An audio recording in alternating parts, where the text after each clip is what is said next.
격오지 부대 장병들의 진료 사각지대를 없애고 군 생활의 안정성을 높이기 위해 도입한 군 원격 의료 시범 사업이 16일부로 진료 만회를 돌파했습니다. 정부가 합참 차장에 이범림 현 해군사관학교장을 임명하는 등 올해 후반기 장관급 장교 인사를 단행했습니다. 군은 이번 인사를 계기로 확고한 군사 대비 태세를 확립하겠다고 밝혔습니다. 한미연합해군이 북한의 연이은 도발에 대한 한미동맹의 강력한 응징 의지를 보여주는 불굴의 의지 훈련을 마무리했습니다. 양국 해군은 이번 훈련을 통해 대수상함정과 대잠전 등 실질적인 연합작전 수행 능력을 향상시켰습니다. 시청자 여러분 그리고 장병 여러분 안녕하십니까? 국방뉴스를 전해드립니다.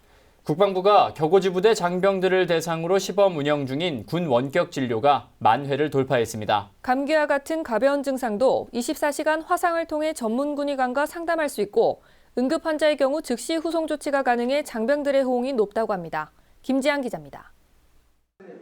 시범 사업으로 운영 중인 군 원격 진료가 16일부로 만회 진료를 돌파했습니다. 군 원격 진료는 군의관이 없는 격오지 부대의 장병들에게 화상을 통해 24시간 의료 상담 서비스를 제공하는 사업입니다. 2014년 12월 최전방 GP 2개소를 시작으로 현재 육군 30개소, 해군 8개소, 공군 2개소 등 모두 40개소로 확대 운영 중입니다. GP와 도서 지역 등 원격 진료 부스가 설치된 격오지 부대 장병들은 가벼운 감기나 미열이 있는 경우 즉시 의료종합상황센터에서 24시간 대기하고 있는 전문 군의관의 화상 진료를 받을 수 있습니다. 응급 환자의 경우 센터 내 응급 환자 지원팀에서 군 병원이나 가까운 민간 병원으로 후송해 적절한 조치를 받을 수 있습니다. 현재까지의 원격 진료 실적을 분석한 결과 전체 이용 환자 중 원격 진료로 진료가 종결된 환자가 81%, 중증 의심 환자로 후송 결정된 환자는 400여 명으로 나타났습니다. 지난 3월 국방부가 군장병 2,700여 명을 대상으로 설문조사를 실시한 결과 병사의 90%가 원격 진료에 만족한다고 답했으며 간부의 87%가 원격 진료로 지휘 부담이 경감됐다고 응답했습니다. 국방부는 올해 말까지 63개소, 내년까지 76개소로 군 원격 진료를 확대해 나갈 계획입니다. 국방뉴스 김지한입니다. 국방부가 17일 올해 후반기 장성 진급 인사를 발표했습니다. 합동참모차장엔 이범림 해군사관학교장이 임명됐습니다. 이 신임 차장은 삼함대 사령관과 국방정보본부 해외정보부장을 역임했습니다. 해군참모차장에는 김판규 해군교육사령관이 임명됐습니다. 김 신임 차장은 일함대 사령관과 해군사관학교장을 지냈습니다. 공군참모차장에는 이권한 공군사관학교장이 임명됐습니다. 이 신임 차장은 11전투비행단장과 북부전투사령관을 역임했습니다. 정진섭 해군참모차장은 해군작전사령관에, 원인철 공군참모차장은 공군작전사령관에 각각 임명됐습니다. 합참전략기획본부장에는 김용우 육군 1군단장이 임명됐습니다. 조종설 소장은 중장 진급과 함께 특수전사령관에 임명됐습니다. 또한 서욱, 이정근, 김성진 소장이 중장으로 진급했습니다. 공군에서는 황성진 소장이 중장으로 진급하면서 공군사관학교장에 임명될 예정입니다. 이번 인사에서 권삼 준장 등 육군 12명, 해군 2명, 공군 6명 등 20명이 소장으로 진급했습니다. 나승용 대령 등 육군 59명과 해군 11명, 해병대 2명과 공군 14명 등 86명은 준장으로 각각 진급시켜 주요 직위에 임명할 예정입니다. 한미 양국 해군이 지난 10일부터 15일까지 북한의 도발에 강력한 응징 의지를 과시하는 2016 불굴의 의지 훈련을 실시했습니다. 이지스 구축함 등 우리 함정 40여 척과 미 핵추진 항공모함 로널드 레이건함 등이 투입된 대규모 연합훈련이었습니다. 이혜인 중입니다. 함교상실, 현시각 등산국근의 적 수상 세력 남한 기동 시작. 적이 우리 영해를 침범한 가정 상황. 윤영함 대원들이 일사불란하게 움직입니다. 이지스함인 세종대왕함과 미군의 커티스 윌버그함 등도 신속하게 기동합니다. 곧이어 76mm 함포 사격 지시가 떨어지고 함정들은 일제히 연기를 뿜어냅니다. 한미연합 해상훈련 불굴의 의지의 일환인 해상사격 현장입니다. NL을 도발하는 적 함정들과 야간 후방으로 침투하는 적 특수전부대에 대하여 강력한 연합 화력으로 무력화시켰습니다. 이번 훈련에는 미군의 핵추진 항공모함 로널드 레이건함도 참가했습니다. We know that bilateral exercises provide our navies the opportunity to enhance important skills and ensure that we are ready when it matters, where it matters. And as we train together, we grow stronger as an alliance. 특히 서해와 남해에서만 진행되던 훈련을 올해는 동해까지 확대했습니다. 불굴의 의지라는 명칭대로 북한의 연이은 도발을 결코 용납하지 않겠다는 강한 의지입니다. 한미양국은 앞으로도 든든한 동맹과 협력을 통해 확고한 대응 태세를 갖추겠다는 방침입니다. 국방뉴스 이혜인입니다. 북한이 15일 오후 12시 33분경 평안북도 구성시 방연비행장 인근에서 무수단으로 추정되는 미사일 한 발을 발사했지만 실패한 것으로 알려졌습니다. 합동참모본부는 북한이 미사일을 발사한 후 수초 만에 공중에서 폭발했고 실패 원인을 분석 중이라고 말했습니다. 북한은 무수단 미사일을 올해만 7발 발사했지만 이 가운데 지난 6월 22일 한 차례만 발사에 성공한 것으로 군 당국은 판단하고 있습니다. 앞서 6차례는 강원도 원산 일대에서 동해를 향해 미사일을 발사했던 북한이 이번엔 북서쪽 내륙 지역에서 발사를 시도한 것으로 미루어 볼 때 몰래 발사 장소를 변경함으로써 기습 도발 훈련을 한 것으로 판단됩니다. 이번 발사는 또 지난 12일 러셀 미 국무부 차관보가 핵 능력을 보유하면 김정은은 바로 죽는다고 발언한 것과 함께 한미연합훈련 종료 시점을 겨냥한 것으로 추측됩니다. 북한은 러셀 차관보의 강경한 발언에 대해 우리에 대한 최고의 도전이라며 선전포고를 실행에 옮기는 적대 행위라고 반발했습니다. 군 당국은 북한이 이번 실패를 만회하기 위해 조만간 무수단을 다시 발사할 가능성이 있는 것으로 군 당국은 내다보고 있습니다. 로버트 넬러 미 해병대 사령관이 우리 해병대 사령부를 방문했습니다. 로버트 넬러 사령관은 한국 해병대와는 형제와 같다며 유사시 한국 해병대를 적극 지원하겠다고 밝혔습니다. 김두현 중사의 보도입니다. 로버트 넬러 미 해병대 사령관이 지난 15일 우리 해병대 사령부를 방문해 이상훈 해병대 사령관과 환담을 가졌습니다. 양국 사령관은 이 자리에서 올해 실시한 한미 연합 상륙훈련인 쌍용훈련과 미 해병대 한국전지훈련 K맵을 평가해 내년 훈련 소요를 도출했습니다. 또 연합위기관리와 유사시 미 해병대 전력 증원에 대한 상호 협조 사항을 논의하고 교리 발전과 군사교육 등 한미 해병대 군사교류 확대 방안에 대해서도 의견을 나눴습니다. 특히 넬러 사령관은 이날 환담에서 미국 해병대와 한국 해병대는 형제라며 도움이 필요하다면 적극 지원하겠다고 말했습니다.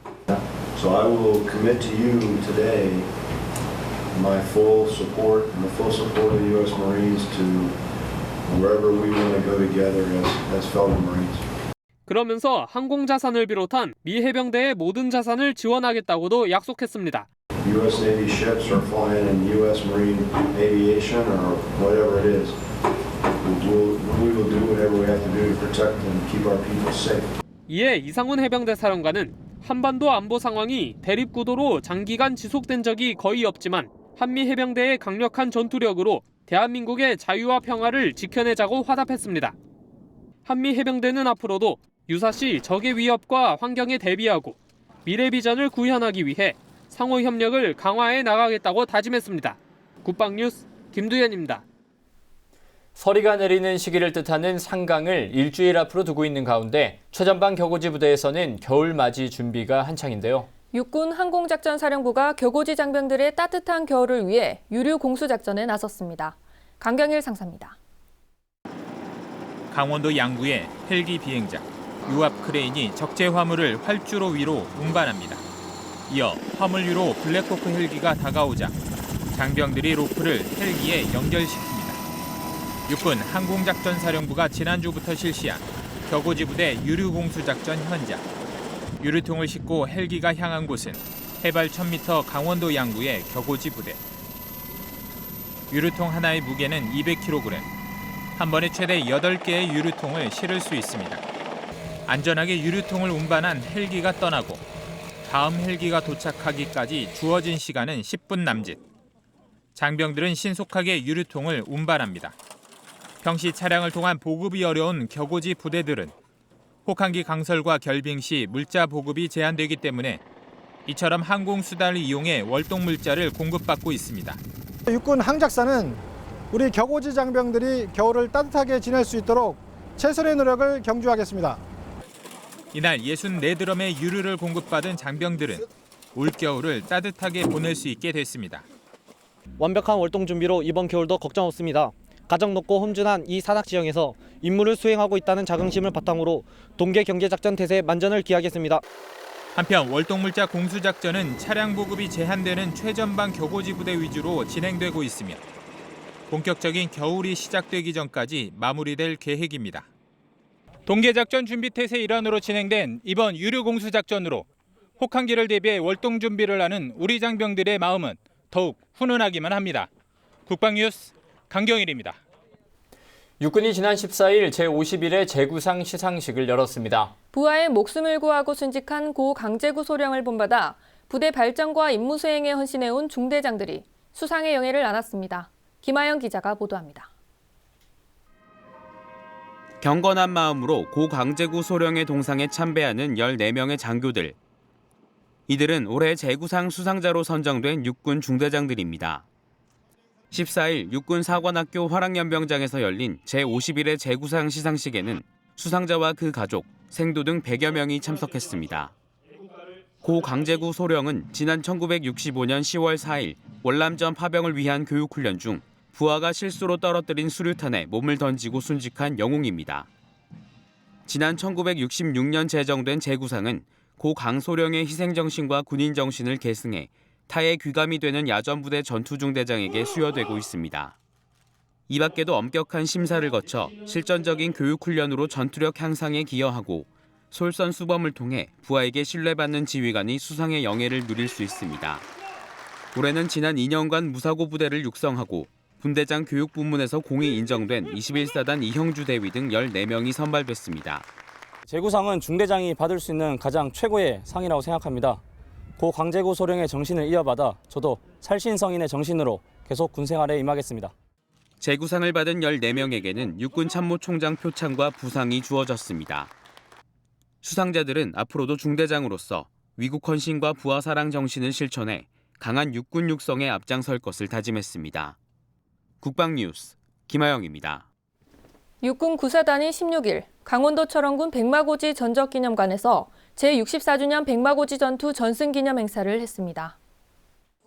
행사는 육군 구사단장과 철원 부군수, 백마고지 전투 참전 전우회장 등 500여 명이 참석한 가운데 추모식과 참전용사 기념메달 수여, 추모공원 건립 선포식 등으로 진행됐습니다.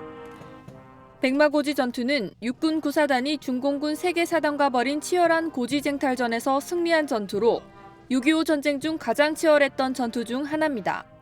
우리 백마부대는 선배님들이 흘린 고귀한 피로 이룩한 삼성 백마부대 정신이 길이 기억되도록 후손으로서 정중한 예를 다할 것입니다.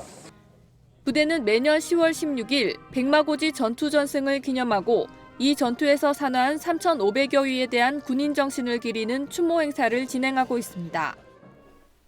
지상과 공중에서 함께 전투를 벌일 수 있는 모의훈련 프로그램이 카이스트에서 개발됐습니다. 이른바 공지합동훈련 전술 시스템인데요. 전차와 헬기 중대급 규모 훈련까지 가능하도록 국내 순수 기술로 완성했다는 게 가장 큰 성과입니다. 방산이 시간, 윤현수 기자가 취재했습니다. 국방 시뮬레이터 관련 연구가 한창인 대전 카이스트 실험실. 작업자 2명이 눈앞에 펼쳐진 모니터 화면을 주시하며 소통합니다.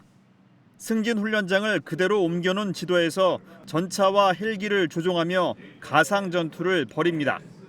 실전에서 벌어질 수 있는 여러 가지 복잡한 상황 속에 뛰어들어 전술 전기를 연마할 수 있습니다. 시간이 점점 흐를수록 입체 화면 속에 빨려듭니다. 다양한 시뮬레이션들이 서로 네트워크로 연동이 되면서 서로 같은 전장 환경에 있는 것처럼 협동적으로 전투가 일어나는 상황을 갖다가 모델링하고 분석할 수 있는 그런 기반 기술을 만든 거죠. 게임같이 구현하기 쉬워 보이지만 연구 개발에만 9년의 시간이 소요됐습니다. 전차를 움직이거나 헬기를 조종할 때 실제와 같은 환경이 묘사돼야 하고 소프트웨어와 하드웨어 장비의 연동 등 해결해야 할 문제가 많았기 때문입니다. 지금은 미국의 최신 소프트웨어 기술에까지 근접했다는 분석입니다. 전차와 헬기 중대급 규모 훈련까지 가능해졌습니다. 센서를 따라서 네트워크로 연결해서 같이 마치 하나의 그 전투 상황인 것처럼 모의하는 그런 그 연동 기술이나 가시화 기술, 그리고 마들링 기술 이런 것들을 뭐 종합적으로 개발해서 우리도 이제 그런 그 종합적인 그 가상 전투 환경을 만들 수 있는 이제 그런 기반 기술을 확보를 했다 보시면 됩니다. 미군에선 현장에 투입되기 전 시뮬레이터 훈련 방식으로 감각을 익히고 있습니다. 실전을 방불케 하는 치열한 가상 전쟁을 수백 수천 번 치르며 전투 기계로 탈바꿈시킵니다. 미래 상황에 대해서 미리 준비를 해놓는 거죠. 그래서 전체 전투력이 결과적으로 올라간다는 거죠. 몸으로 열심히 막 뛰어서만 올라가는 것이 아니고 이런 걸 통해서 사전에 여러 가지 우리가 예기치 못한 상황에 대응하는 능력이라든지 또는 어떤 그 전술적인 판단이라든지 이런 것들이 굉장히 좋아질 수 있다는 겁니다. 여러 시행착오를 거쳐 9년여 만에 완성된 공지합동 훈련 프로그램. 군 전투력 강화에 큰 역할을 할 것으로 기대를 모으고 있습니다. 국방뉴스 윤여수입니다. 다음은 국방 게시판입니다. 해군이 오는 28일까지 제122기 사관 후보생과 2016년도 예비장교 후보생을 모집합니다. 해군 홈페이지에서 접수 가능하며 자세한 사항은 해군본부로 문의하시기 바랍니다. 공군이 다음 달 30일까지 제2회 공군역사 UCC 공모전을 개최합니다. 공모전 카페에서 접수 가능하며 자세한 사항은 공군 역사기록관리단으로 문의하시기 바랍니다. 해군이 오는 26일까지 제3기 해군 해병대 가족 인권 모니터단을 모집합니다. 국방부 군인권지킴이 사이트에서 지원 가능하며 자세한 사항은 해군본부 법무실로 문의하시기 바랍니다. 국방홍보원이 다음 달 18일까지 열알기로 배우는 나라사랑 독후감 공모전을 개최합니다. 인터넷과 인트라넷으로 응모 가능하며 자세한 사항은 국방일보 디지털 뉴스팀으로 문의하시기 바랍니다. 격오지 부대 장병들을 대상으로 시범 운영 중인 군 원격 진료가 10,000회를 돌파했다는 소식 전해드렸습니다. 장병들의 만족도도 상당히 높은 것으로 나타났는데요. 튼튼한 국방은 장병들의 건강에서 나오는 만큼 우리 군은 앞으로도 의료체계 발전을 위해 노력할 것입니다. 국방뉴스를 마칩니다. 시청해주신 여러분 고맙습니다.